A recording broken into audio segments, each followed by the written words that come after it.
business items for debate. First, item 3.1, Royal Birth.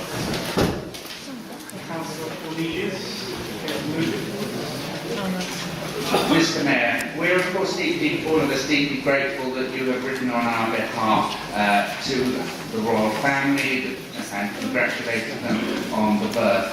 It is important, though, that we have this opportunity for many more members to speak and indeed for us to vote and show our loyalty to the royal family.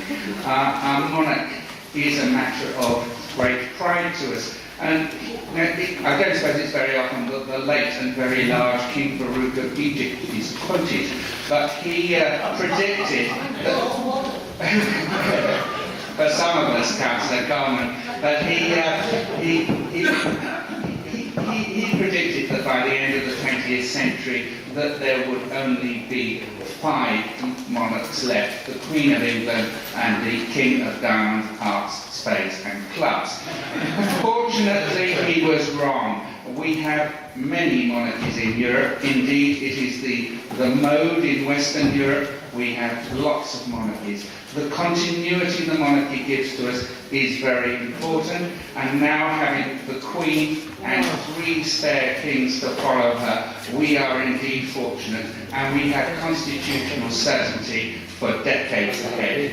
Our system, which has led to such stability, is the envy of the world. The Commonwealth we can be proud of, and she forms a very valuable link with them, and the monarchy will continue to do so. Indeed, when one goes to the USA or France and refers to the Queen, the people there also refer to the Queen, and there is no doubt who they are referring to. Our monarchy is very much central to our life, and the Queen remains a role model in the world.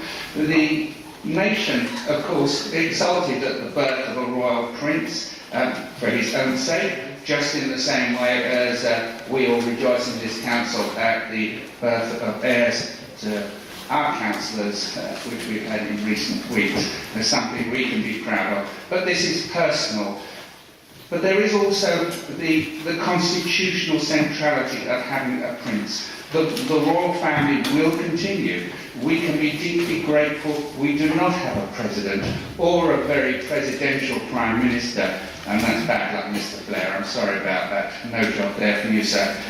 The system is not broken in Britain. It works very well. The royal family has dealt with serious problems over the last few decades. The German connection in World War I, the abdication, and other issues since. But it is a credit to them and to the affection with which they are held by their people that they moved on and melded with the times. The monarchy is a very cost-effective system. We can be grateful. When the Queen gave up her crown estates at birth, as successive monarchs had since a previous King George, the nation should say a big thank you. The Duke and Duchess are indeed to be congratulated.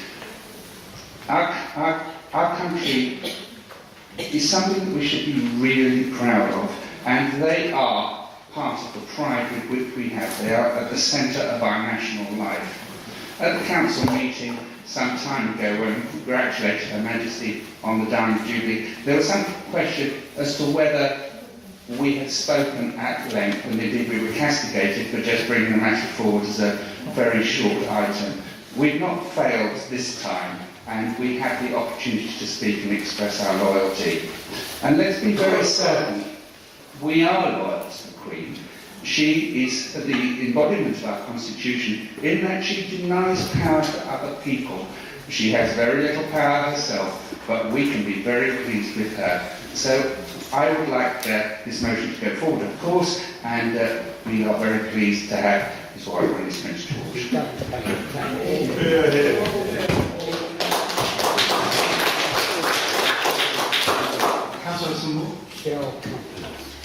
Thank you very much, Mr. Mayor. I rise to speak on behalf of the Labour Group to mark what is quite literally a once-in-a-generation event, the birth of a future monarch in a clear line of succession. And it's a landmark event that is steeped in tradition, and right if we mark it with the dignity that such an event deserves. However, this has also been a very 21st century event, the birth of a son to a royal couple determined to set aside some of those traditions and formalities. A couple who met as fellow university students and are trying to put their own modern stamp on things as a couple and now as a family. The photos, the car seat angst, the desire to drive themselves home and spend those first few weeks out of the limelight with their families. So while Councillor Colmer may be right about protocol in his amendment, is the formality of such full-blown royal etiquette necessarily in the spirit of this modern royal birth? Mr Mayor, whatever we think about the protocol of the established monarchy versus the new informal down-to-earth version presented by the younger members of the royal family, I'm less concerned about the use of formality and rather more about the use of an administration business item for something that is so clearly not about council policy or services in Barnet. Of course, we are all delighted at the arrival of a happy, healthy new baby and send our heartfelt congratulations to the happy couple. And the fact that Councillor Cornelius has used his guaranteed debate to do this suggests to me that he's completely run out of ideas about who should be running the borough. If Councillor Cornelius had chosen to use the birth of the Prince to highlight the inequalities in our society, I might have understood. Because while Prince George will grow up in a loving family with university-educated parents, a father in a sound career and with good prospects, and with the very best start in life, not every child in our community will be so blessed. According to the Institute of Fiscal Studies, 1 in 4 children, that's 3.4 million, will be in poverty in Britain by 2020. And the IFS tells us that the tax and benefits reform introduced since April 2010 can account for almost all of the increases projected in child poverty in the next few years. In other words, Conservative-led government and its welfare reforms have a great deal to answer for. And I have to ask what Councillor Cornelius and his administration have done to try and prevent these cuts being imposed on Barnet children. And the reason they've done nothing about it and agreed to it. The reality is that 22.7 children in Barnet under the age of 16 are estimated to be in poverty. And as of December 12, there were 15,500 children living in out-of-work families. And we've seen cuts to Child Trust Fund, Health Pregnancy Grant, Sure Start Maternity Grant, and many others. As Mr Mayor, Prince George will not be living on the edge of poverty. He'll live in good quality housing. His parents won't have to struggle to pay the rent. He won't have to worry about getting into a good school or about hospital waiting lists. He won't have to worry about the local library under threat or his play park being privatised. The cost of university education won't be a problem for him. And I don't begrudge him any of that. But the reality of life, bear with me, but the reality of life for many children, because there's an important point at the end, who are born this summer and who will grow up at the same time as Prince George, will be very different. And that gap is something that we as elected representatives should challenge. It's we who are shaping the country that he will inherit as monarch later this century. I have no doubt that this young prince, under the influence of his great-grandmother, our Queen, who has an admirably strong sense of duty and commitment to her own country, and his parents, will grow up with a sense of purpose and a much stronger sense of the breadth of the community around him than many previous generations. However, I'm not convinced that this administration has either the vision or indeed the understanding of the reality of life for many families across the borough or across the country. Because if it had, we wouldn't be debating within 9 months of next May's election this item. We would have been debating major policies that will influence the lives of our residents over coming decades, decades in which Prince George will grow up into a future king. And so in conclusion, I come full circle, Mr Mayor. I congratulate a very modern royal couple and their family on the birth of their first baby, Prince George. I'm sure we all wish for him what we would wish for any of our own children: a happy and healthy childhood, a good education, a sense of purpose and fun in life, space to develop as their own person. Our job is to see that he grows up in a fairer and more equal society, and that he and we can be proud of that. Thank you, Mr Mayor.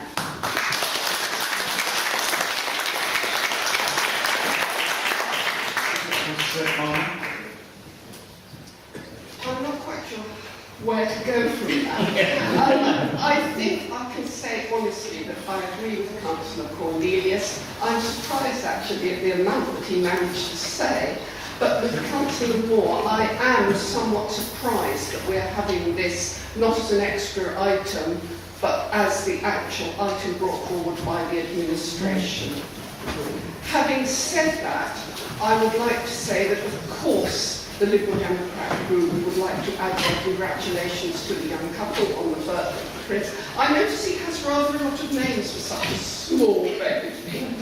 I think this may be something to do with being the oldest child. I know my oldest child had the same number of names.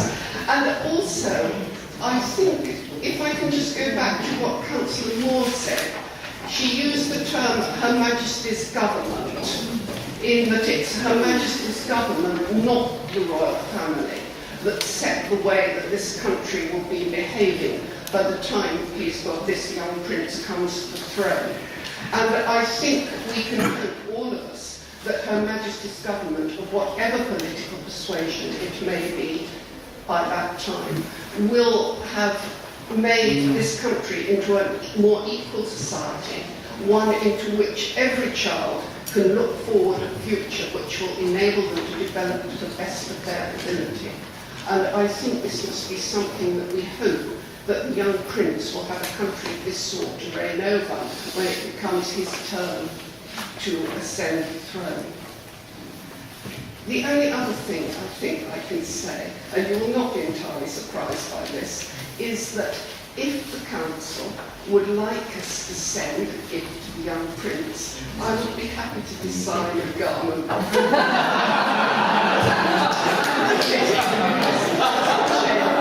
So perhaps we'll let you know the resolution of the next meeting.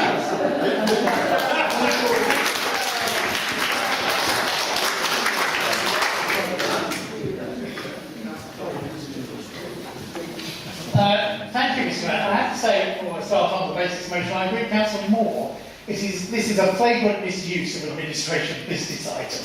It comes as quite a shock that the administration had no policy item to put before the council. It comes as a further shock, Mr. Mayor, because you have opened this meeting quite rightly and properly, and with the correct words, saying you've already sent royal greetings to the Queen on the occasion of the royal birth. Great, excellent. So why on earth couldn't the administration, who presumably have all been on a collective holiday during August, come up with a policy item of interest to the residents of this borough for us to debate? However, we now move on to my amendments. You might think, I'm bored these days sitting at home playing with my computer. Why would I draft an amendment?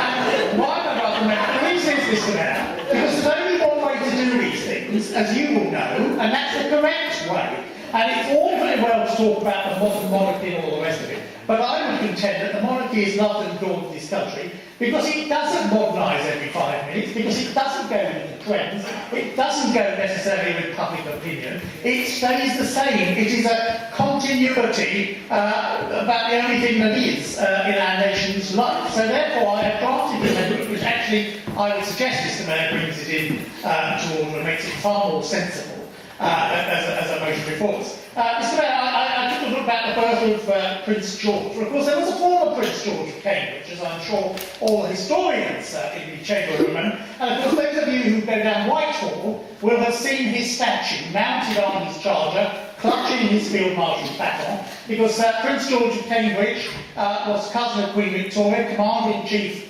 of the British Army. In fact, he's a role model for the new Prince George of Cambridge. He was Commander-in-Chief for 39 years in the British Army until he was sacked in 1895 after defence cuts, nothing changes. However, the only problem was he married a chorus girl from Drury Lane in contravention of the Royal Marriages Act, so perhaps he's not a very good role model for the new Prince George. Councillor Suzette Palmer mentioned that he's got a lot of names. Well, actually, it's normal for male members of the Royal Family to have 4 Christian names, as in Charles Philip Arthur George, and that Prince George only has 3 names is perhaps a relief to his future bride, because many of you recall how the late Princess Diana got the names wrong at her wedding to Prince Charles in 1981. Mr. Mayor, this borough has a close liaison with the royal family, as you will know. You will have the honour of receiving His Royal Highness the Duke of Gloucester on Thursday. I understand that the Borough of Harrow rather trumped us by having the Prince of Wales and Duchess of Cornwall on the same day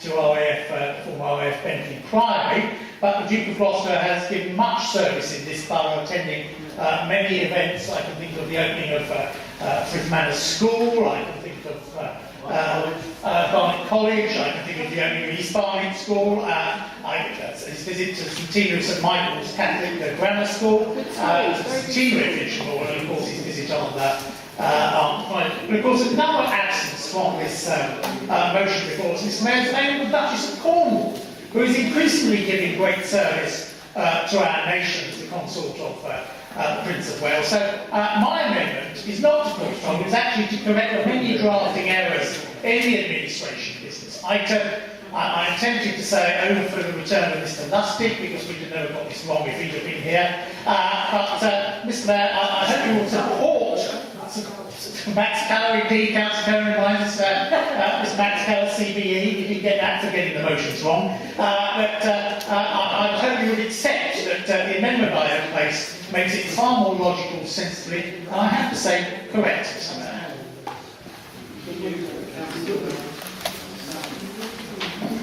Thank you, Mr Mayor. I must admit that whilst I'm a firm believer in institutional monarchy, you can hardly describe me as a fervent follower of the royal family, a bit like, might I suggest, the majority of the UK population.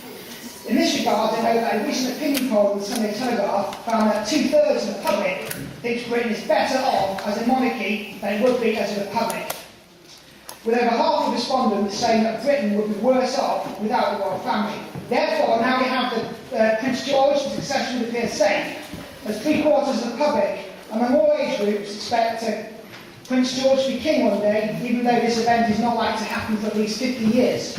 Whilst I, like many others, may think the royal family has little relevance to our daily lives, I was somewhat surprised to learn, upon Prince George's birth, just what being king still means, and the extraordinary temporal and spiritual relevance that the sovereign still has. One day, in the far future, His Royal Highness Prince George of Cambridge will be head of state, head of the British Armed Forces, the Supreme Governor of the Church of England, and head of state in 16 countries around the world. And of course, his portrait will hang above the mayor there in our very own council chamber. Prince George's birth will also directly benefit the UK economy, as it is estimated that his birth will generate £243 million for the UK economy in the first 2 months since his birth. Fascinatingly, by far the biggest spenders on royal merchandise outside the UK, and the country that had more camera crews waiting expectantly for news of the royal birth outside the Duchess of Cambridge's hospital, were American, who, it must not be forgotten, as royal subjects of King George III, decided to dispense with his services and that of the Crown back in 1776, and have apparently been regretting it ever since. Whilst the Western world seems to be in a permanent state of economic and political flux, the royal family represents stability, and even those with Republican sympathies would have to admit that the Queen and her family have shown a consistent commitment to public service. Most importantly of all, I think the monarchy's enduring popularity stems from the fact that it is above the political fray, whereas modern American presidents are happy if they can claim to speak for a little over half their electorate. Royal authority exists beyond the party politics and to all. The monarch is a truly national figure, not a partisan one. Besides, alternatives to monarchy are too rare to contemplate. I refer, of course, to the possibility of a Tony Blair presidency. Long may the future King George VII reign over us. I commend the leader's motion to the Chamber.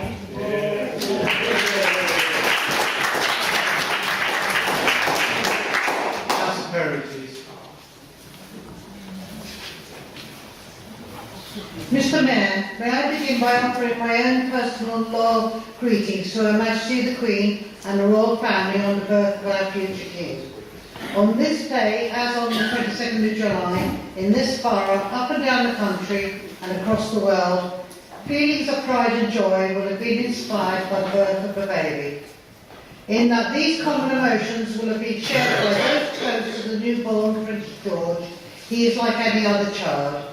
However, his reach is far wider, as he is also symbolic of the royal family as an institution, one that in itself inspires pride and joy throughout our nation.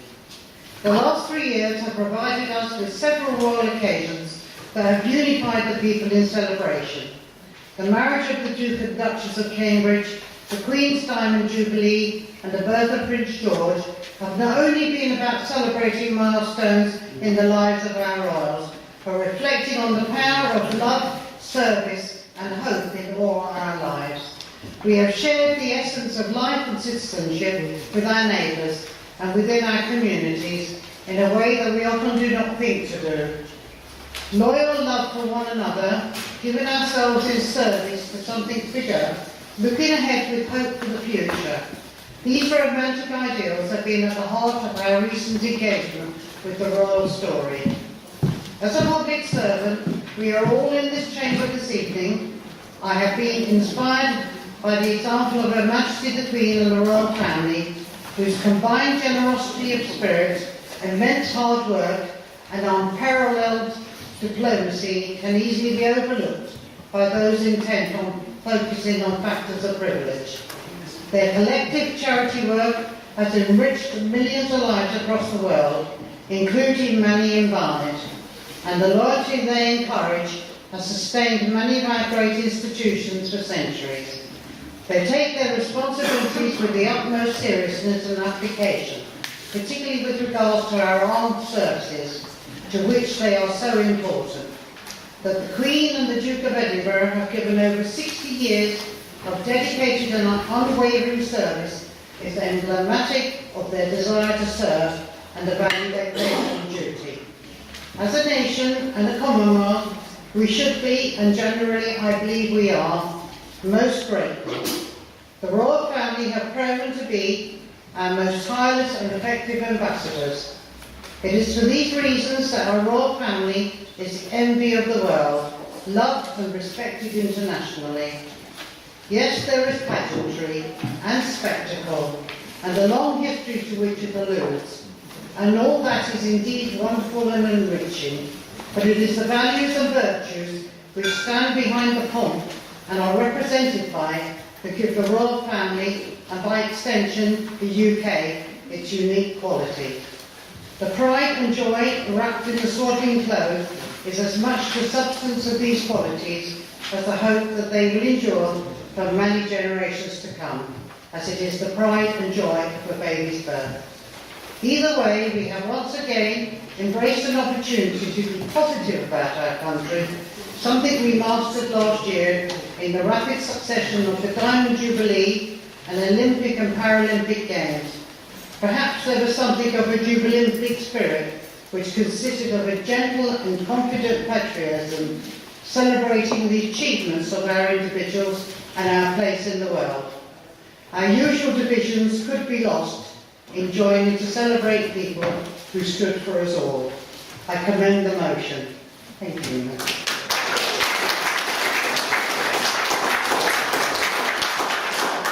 Councillor Cornelius, you have the right to reply.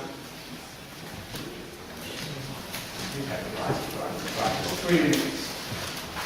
Mr. Mayor, I have to speak without a microphone owing to the fine technological innovations that we have within this council. I welcome all the positive comments that we've had from members across the chamber. Of course, I note Councillor Moore's comments about poverty, etc. And let me say, there has not been a council that has done more for the poor in Barnet. The work that we have done reforming the housing system, the work that we have done in getting apprentices into work, and actually getting regeneration projects going, and for the first time beginning to make an impact on public health. We can all be very proud of that. But I'm grateful for the positive comments. I'm grateful that the Liberal Democratic Party, in the form of Lady Palmer, is embracing private enterprise with her undoubted skills, and this is something we should be grateful for. Councillor Coleman spoke, and I'm sure Mr. Lustig in his retirement will be very pleased to hear the praise that was offered, but I do seem to remember various discussions about protocol between the Councillor and Mr. Lustig that didn't appear to be entirely happy. I just recall those. Councillor Coleman, of course, is the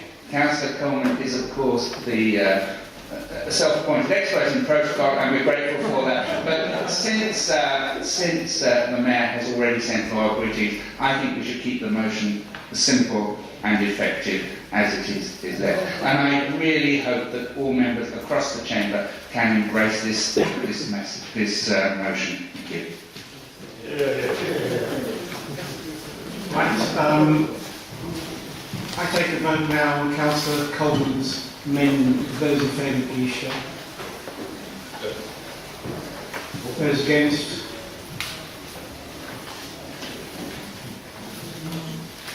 It's lost, I think. It's very close, yeah. That now becomes a substantive vote, please, on the substantive administration item. Thank you very much indeed. So be it.